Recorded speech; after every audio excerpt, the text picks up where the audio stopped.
Okay, Jason, so you're not happy with the fact that we can substitute the x value of any point into the equation to get the y value? Yeah. All right. Now, if I give you the following, there's an axis diagram,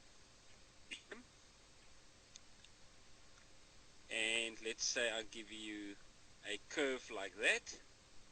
All right, it doesn't have to be any specific graph that you know, and we call this graph f of x. Whatever equation defines that graph is not important at this stage. We just say that graph is called f. All right, you happy? Yep, happy. Okay, and then we say, let's take that point there, and we say that point has a certain x value. Let's call it, for all practical purposes, x. What would the y coordinate of that point be? Now remember clearly, what can I do with x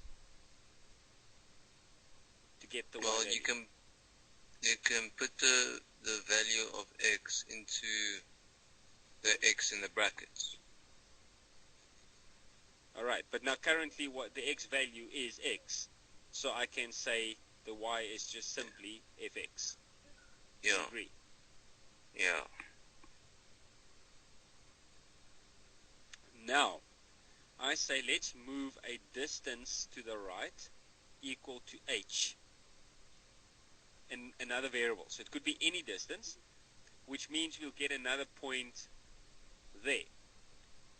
Now that point will have an x coordinate of x plus h. Do you agree? Yeah, I see. So what will the y coordinate of that point be? Fx plus h. Exactly. Perfect. Alright, now it gets interesting. Because now I'm saying to you, let's find the gradient of the straight line between those 2 points.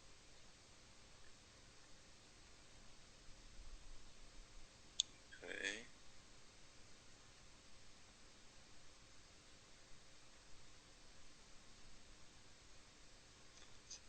So let's say that point in the top right hand corner is the y2 and x2.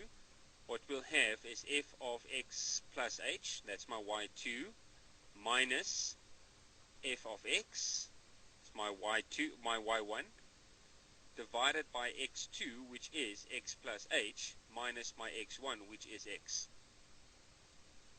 Are you with me? Yeah, I just need to go to y2, that's y1. That's y2. Yeah, and then That's y2 and y1. That's x2 and x1. okay. Remember, we are working with 2 points. Yeah. Okay, so are you with me now? Yeah, I'm with you. Alright, and that would simplify then to f of x plus h minus f of x over h. Do you agree? Yeah. Alright, and that gives me the gradient of that straight line. Whoa. Okay. Do you agree? Yeah. But, now listen very carefully to me. Although that is the gradient of that straight line, it is not a very good indication of the gradient of the tangent. Because that would be the tangent in that point. That would be a tangent in another point. That would be a tangent in the turning point. That would be another tangent. There would be another tangent. There would be another tangent, another tangent, and another tangent.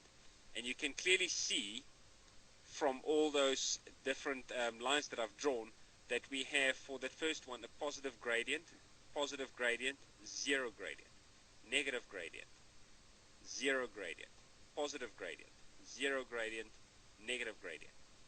So just between those 2 points, the tangent has moved from a positive gradient to 0 to minus to 0 to plus to 0 to minus.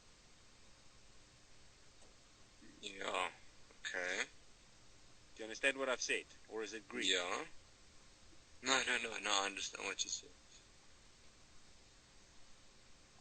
Okay, so the point I'm trying to make is that that equation in itself is not a very good equation to find out what the tangent is doing.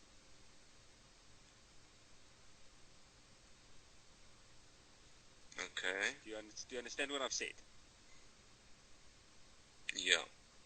Now, the important thing for you to realize at this point is I'm constantly referring to the tangent.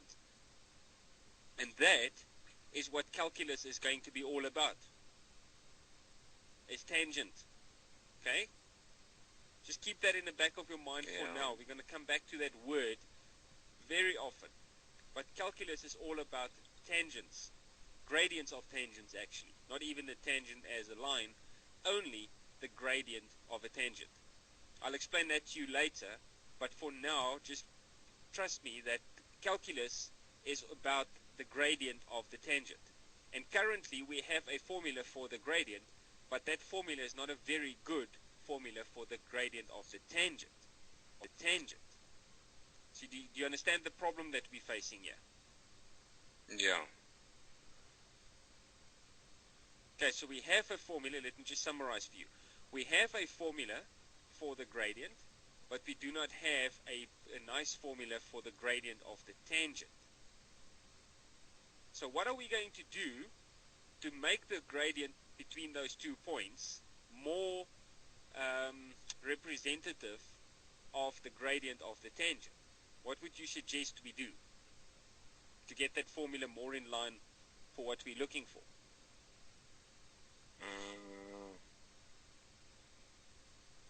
You can put a limit on it. Why would I want to put a limit on it? What's that going to help my formula, my gradient formula?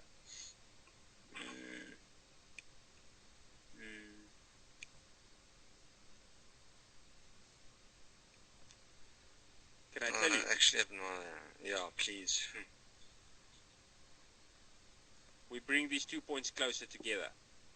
If I can bring that right-hand point to there, I would actually have a straight line between them, which is going to be a lot more representative of what the gradient is doing, of the tangent. Okay, I see. So how are you going to do, can you just do that? Do you agree with me? No, well, I'm still just talking in general. I want to bring those 2 points closer together. And to bring them closer together, I'm actually achieving a better gradient of a representative gradient of what the tangent's gradient would be doing.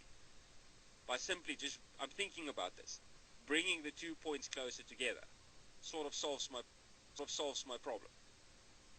Either way. The question is, how close do I bring them together?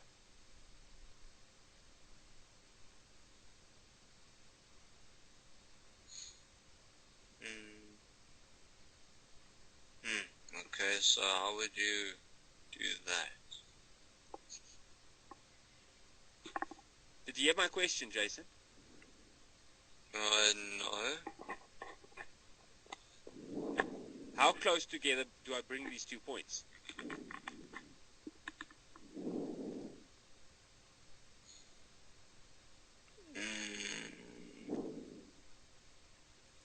I don't know. I would ideally like to bring them right on top of each other. So I would love to have h equals to 0. The distance between the 2 points should actually be 0. Then I'll be a very happy man, because then the distance between these 2 points is nothing, and the gradient between these 2 points will be exactly the gradient of the tangent. Do you agree? Okay, yeah, I see. Yeah. The problem is, then I'll end up with a 0 below the line.